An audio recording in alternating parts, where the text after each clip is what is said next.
Assalamualaikum warahmatullahi wabarakatuh. Saya Ali Rahmanda Daulay, NPM 2100016. Di sini saya akan presentasikan hasil diskusi saya dengan teman saya, yaitu Deni Veronica dengan NPM 2110022. Di sini saya akan mulai presentasi mengenai pengertian teori dan belajar menurut para ahli. Pengertian teori menurut Hay dan Miskel dalam Sulgiono 201055 adalah seperangkat konsep, asumsi, dan generalisasi yang dapat digunakan untuk mengungkapkan dan menjelaskan perilaku dalam berbagai organisasi. Jadi, penulis menyimpulkan bahwa teori adalah seperangkat asas tentang kejadian-kejadian dalamnya, memuat ide, konsep, prosedur, dan prinsip yang dapat dipelajari, dianalisis, dan diuji kebenarannya. Sedangkan pengertian belajar menurut Hilgard adalah proses perbuatan yang dilakukan dengan sengaja dan menimbulkan perubahan yang keadaannya berbeda dari perbuatan yang ditimbulkan oleh lainnya. Baik, saya akan melanjutkan materi mengenai prinsip-prinsip belajar dalam pencapaian tujuan pembelajaran. Yang pertama, 10 prinsip yang dikemukakan oleh Badwell, yaitu yang pertama prinsip kesiapan atau readiness. Kesiapan atau readiness adalah kondisi individu yang memungkinkan ia dapat belajar. Seorang siswa yang belum siap untuk melaksanakan suatu tugas dalam belajar akan mengalami kesulitan untuk memulai pembelajaran. Untuk prinsip yang kedua yaitu prinsip motivasi atau motivation. Motivasi adalah suatu kondisi pada diri individu yang memprakarsai kegiatan, mengatur arah kegiatan, dan memelihara kesungguhan individu, bukan hanya didorong oleh kebutuhan untuk memenuhi kebutuhan biologis. Kemudian prinsip yang ketiga yaitu prinsip persepsi. Persepsi adalah interpretasi tentang situasi hidup. Setiap individu melihat dunia dengan caranya sendiri yang berbeda dari yang lain. Persepsi ini pengaruh perilaku individu. Kemudian prinsip yang keempat yaitu prinsip tujuan. Tujuan harus tergambar jelas dalam pikiran dan diterima oleh para pelajar pada saat proses terjadi. Kemudian yang kelima, prinsip perbedaan individual. Proses pengajaran semestinya memperhatikan perbedaan individual. Dalam kelas dapat memberikan kemudahan pencapaian tujuan belajar setinggi-tingginya. Pengajaran yang hanya memperhatikan suatu tingkat sasaran akan gagal memenuhi kebutuhan seluruh siswa. Kemudian prinsip yang keenam yaitu prinsip transfer dan retensi belajar. Dianggap bermanfaat bila seseorang dapat menyimpan dan menerapkan hasil belajar dalam situasi baru. Apapun yang dipelajari dalam suatu situasi pada akhirnya akan digunakan dalam situasi yang lain. Prinsip yang ketujuh yaitu prinsip belajar kognitif.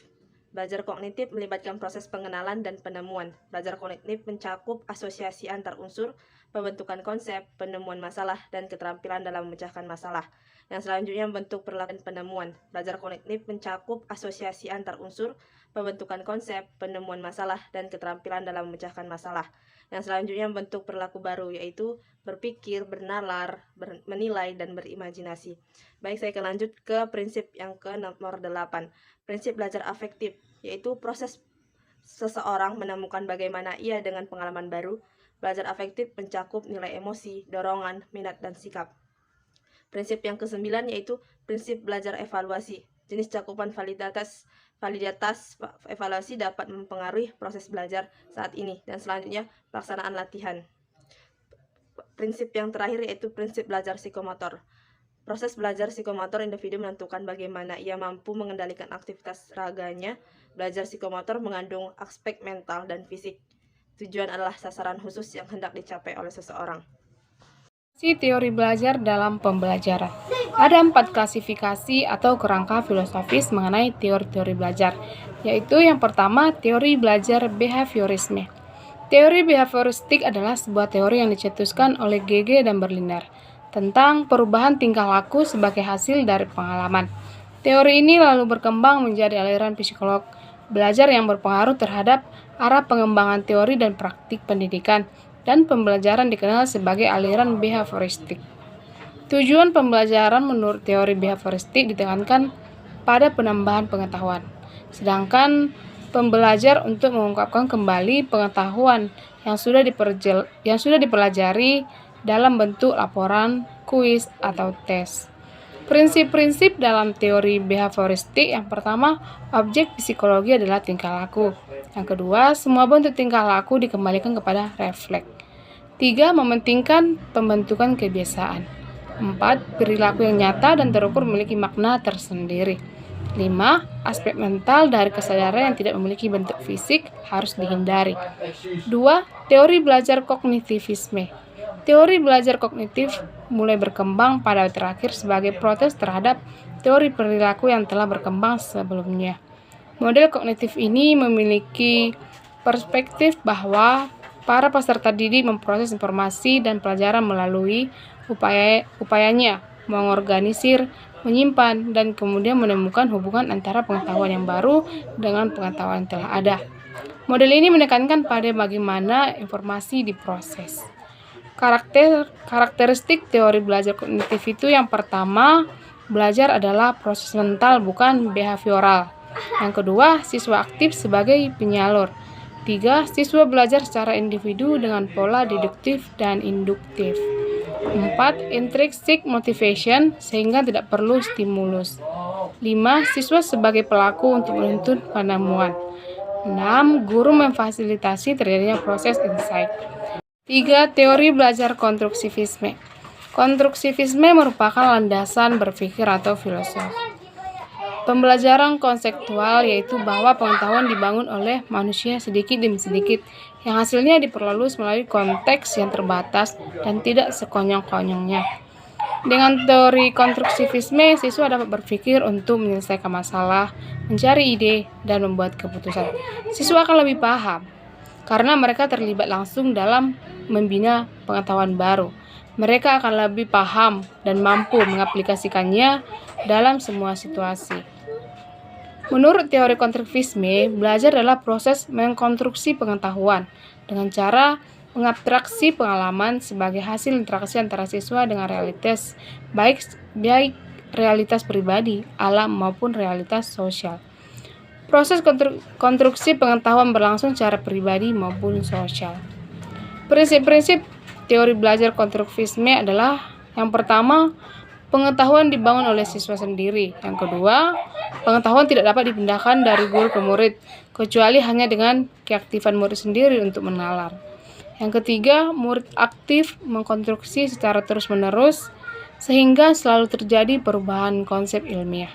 Keempat, guru sekedar membantu menyediakan saran dan situasi agar proses konstruksi belajar lancar. 5. Menghadapi masalah yang relevan dengan siswa. 6.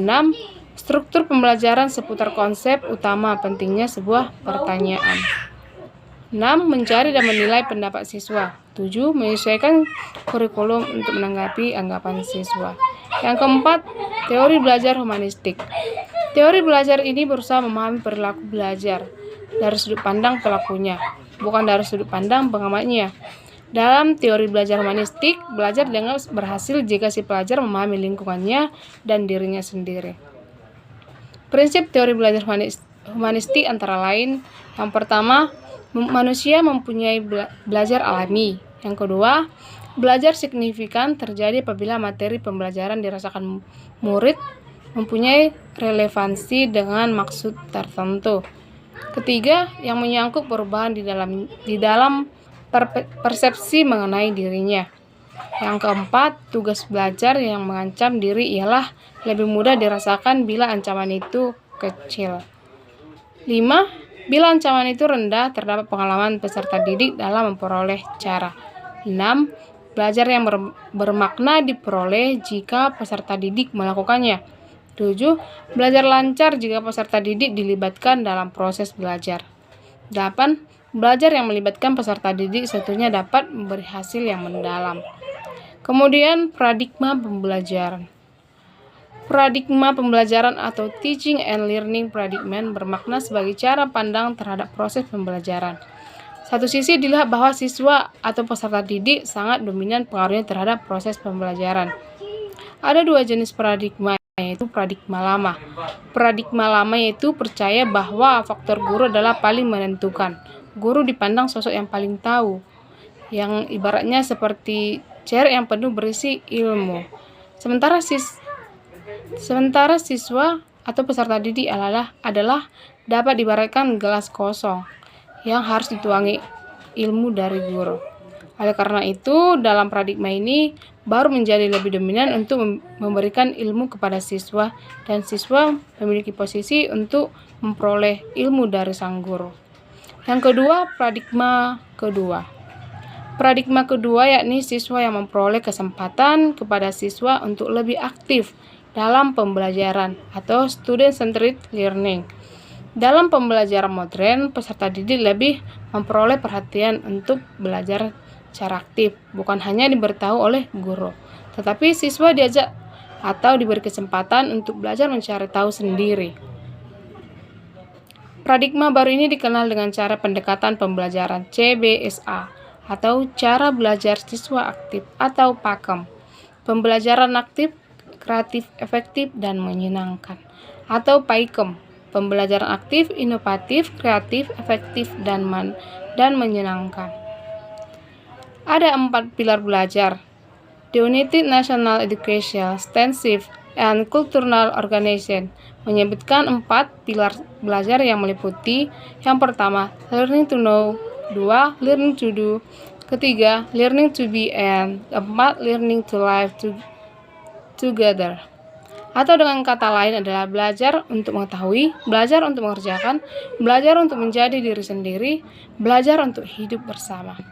Kesimpulannya di sini adalah teori adalah seperangkat konsep, asumsi, dan generalisasi yang dapat digunakan untuk mengungkapkan dan menjelaskan perilaku dalam berbagai organisasi.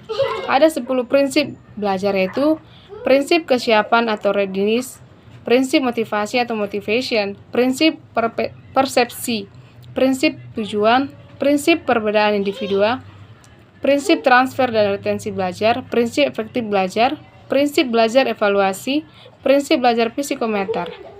Ada 4 klasifikasi atau kerangka filsafat mengenai teori-teori belajar. Yang pertama, teori belajar behaviorisme, teori belajar kognitivisme, teori belajar konstruksivisme, dan teori belajar humanistik. Paradigma pembelajaran berguna untuk memandang terhadap satu proses pembelajaran. Paradigma dibagi dua, yaitu paradigma lama dan paradigma baru. Jika paradigma lama menuntun guru lebih aktif daripada siswa, sedangkan paradigma baru menuntun siswa yang lebih aktif dalam pembelajaran yang dilakukan. Mungkin cukup sekian presentasi kami. Terima kasih.